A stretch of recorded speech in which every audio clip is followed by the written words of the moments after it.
your mayor was summoned to Congress. So Yes, ma'am. it was a press conference, and he was asked if he will accept the invitation to testify in front of Congress on Chicago's sanctuary city status. The leader of the third largest city in America took the coward's way out, they're saying. So let me play this clip and then we'll talk about it. Good morning, Mayor. Good morning. You've been invited to speak before Congress. Will you go, and what do you expect to tell them? I'm going to turn that over to my corporate counsel, Mary Richardson-Laurie. Good morning, Mary Richardson-Laurie, Corp Counsel. We did receive an invitation from the Oversight Committee, and it is under legal review, so we are not able to respond directly to your question in terms of whether he will go. It is a communication, and we'll be making legal determinations as to the substance of that communication. If we could follow up with you just on that, would you be inclined to go if your legal representation tells you that you should? And Mayor, I'd love to hear from you if you would. Mary Richardson-Laurie Corporation Counsel. I appreciate the question and the interest. It would be premature to talk about going until such time that we've properly digested all the legal issues as well as the other substantive aspects of the communication from the Oversight Committee. So you're not even clear right now whether he could be compelled to go? It's an invitation that we have received. It is not a document that compelled.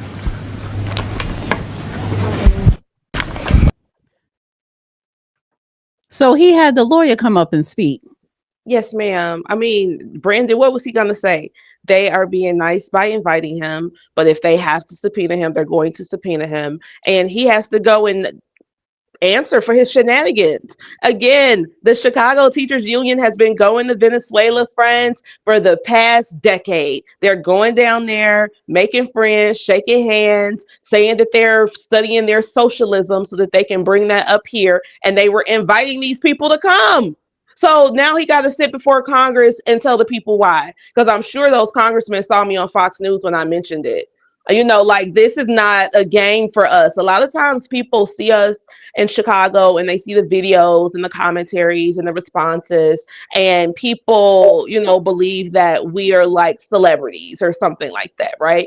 And they're like, oh, you're famous, you're on Fox News. No, y'all, this is work. This is work. This is real live work every single day that you got to figure it out and keep telling people over and over again until you get some type of help. So I say all that to say, Brandon going to jail. You'll see, he's going to be the one that says, I'm a activist at heart, and I was an activist before I was a politician, and I don't mind going to jail. And he's going to go to jail.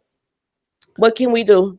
I don't think he's going to go to jail, but I think that he's going to have to answer some questions as far as being a sanctuary city, because there are rules that you have to follow being a sanctuary city, because sanctuary city, again, and you know the definition of it, there is a limit that you could bring in of intake of people, and you have to qualify. So if you cross the border illegally, that doesn't mean you qualify for asylum or being a refuge. He's actually harboring criminals. So Correct. he could get in trouble for that. Jail time, I think he won't see it, but he could definitely be questioned for. Yes, you cannot spend federal money on illegals. That's the whole thing about it. No FEMA, no HUD, no COVID money, no nothing. And this is what they chose to do. This is what they chose to do, on top of the fact that they reallocated taxpayer funds for these people. And Brandon Johnson got on international TV and said, if you illegal, come to Chicago. We're going to protect you. So he's literally attracting illegal immigration to the United States so that they can get to Chicago. Mm-hmm. So those are the reasons that I think that he's going to get in a bit of trouble. Aside from the fact that, again, the Chicago Teachers Union has been in this deal with Venezuela. We don't have diplomatic ties with Venezuela. So why is the Municipal Teachers Union going to see them? Well, well, as far as teachers, they could call it one of those foreign exchange programs. It wasn't. It was just no children went, just the adults, and they went down there to talk to other adults because, again, they're trying to create this socialism framework here in the city of Chicago, and we don't want it. We're capitalists up here. This is the land of the hustler. You know, we don't want capitalism. We don't want people telling us what to do and giving us a couple dollars a month, especially if it's going to negatively impact the rest of us. Right. Well, the governor had a warning for Trump. Last November, on the day after the election, I made a promise to the people of Illinois. When it comes to threats to our freedom, health, or security, if you come for my people, you come through me. Last November. So he's basically telling Trump, my second warning to Trump, third time he have faced the full weight of my force. And this is apparently what he tweeted on X from his account. Well, what's the full weight of his force? Well, he doesn't have any full weight of his force. And actually, I think his tune is about to change. Yesterday, either last night or this morning, they found a 61-year-old Jewish man bound and gagged and murdered in his basement on the north side of Chicago. Now, we know when you bother a certain set of people in this country, some things move. They found out that it was two illegals who killed him. It was a Honduran and a Venezuelan who did this. This literally just came out in the news maybe 2 or 3 hours ago, but they found them this morning, like I said. So now that this has become very personal, it's definitely gonna be a different tune. JB also made a statement after this press conference, rather. He said that, well, I agree that, you know, we do need to get criminals out of here because the illegals are not his people. The illegals can't vote. The illegals are not paying taxes. So who is he talking about? And this is why, again, JB's going to take a step back. Everybody's going to take a step back and they're going to leave Brandon standing at the line, and Brandon's going to be the fall guy.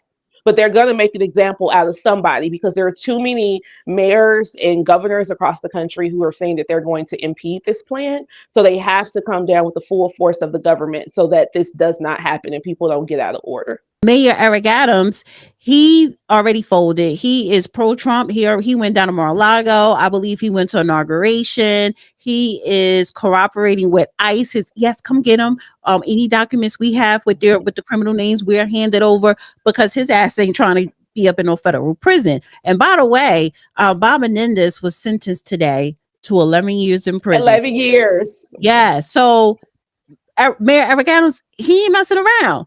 But Chicago, they're defiant, and I'm sorry. I think you're right. There is going to be a fall guy, and the fall guy is going to be Brandon because the governor's going to save his ass, and it is what it is. So, anything new today? Wasn't it a press conference today or yesterday with the mayor? It was, excuse me, y'all. I don't know what's happening to P. Ray. I rebuke this spirit that's trying to close my throat in the mighty name of Jesus. However, yes. So Mayor Emanuel is back. Rahm is back in the house. Rahm is back to shut down the Negroes. He's come back to kick my ass, y'all. Okay, I did not kill myself. I don't do hard drugs. Some people might be trying to get me or whatever, but know that Rahm is back. When Rahm comes back, he comes with this big old wallet to hand out his Negro shut up checks. So Rahm is back. And so at this press conference, it was JB, Rahm, and Brandon. And I'm thinking, why is Rahm here? Like, Rahm wasn't even the most previous mayor. That would be Lori. So where's Lori in this situation? But I digress. So they got Rahm and JB here. And then so JB's off to the side. No, Rahm is by himself. JB and Brandon are standing together. Rahm is about to try to bring the full force of the Democratic Party here to save them, but there's absolutely nothing that they can do. I got all these people here, and Rahm is here to shore up the Democrats, okay? Because the Democrats are looking bad. Right now, the Chicago Negro is completely out of control. We are in a full state of rebellion, y'all. And so now Rahm is back to see if he can get us back in the hole. Remember, Rahm was a Democratic operative for a number of years. He's the one who ruined the Chicago Housing Authority. He's the one who demolished my neighborhood. And so now he's back to try to, get us back in order. But it will never be the same. The blue wall will never exist again in the city of Chicago. And it's over with. Now we're a purple town. We're a purple state. And we're done with these tricks that the Democratic Party keeps doing to us for no reason. We're not even bothering these people. They just keep on hurting us over and over again. One more thing with the mayor of Chicago. One more thing. So I saw this. It says breaking. Chicago's Inspector General just released a report stating that Mayor Johnson's office accepted gifts, including jewelry, handbags, and alcohol on behalf of the city without publicly reporting them. The mayor, what is this? The mayor's office also refused to make the mayor's gift room available for inspection. Jail, jail, jail, jail, jail. He's going to jail. Do you hear me? They're going to find anything they can to stick him to the wall. You don't play with the president of the United States of America. The United States of America, right? You think that you're going to get on TV and tell him what you're going to do and what you're not going to do, and you're going to step over him. They're going to comb through Brandon's life with a rat tail comb, fine tooth comb, and they're going to find everything that he's ever done wrong, and he's going to jail. That's it. Like, it's going to get worse and worse and worse from here, because the OIG, the Office of the Inspector General, has already been telling us that this administration is corrupt, but the Illinois Attorney General is not doing anything, and the Cook County State's Attorney is not doing anything. So once again, the federal government has to get involved and give Chicago relief. This is why I love the feds. People like, P. Ray, why are you always focused on federal? I'm like, because these are the only people that help us. Everybody else is down here playing and stealing. Not everybody, excuse me, because I love my congressman, but he is federal as well. It's just a lot of lying. And again, because I grew up doing this, I literally grew up doing this. Every day of my life was this. I understand exactly what I'm looking at. So Trump is about to lock up everybody. I've been on Fox too many times begging for help for nothing to happen. So I think it's coming.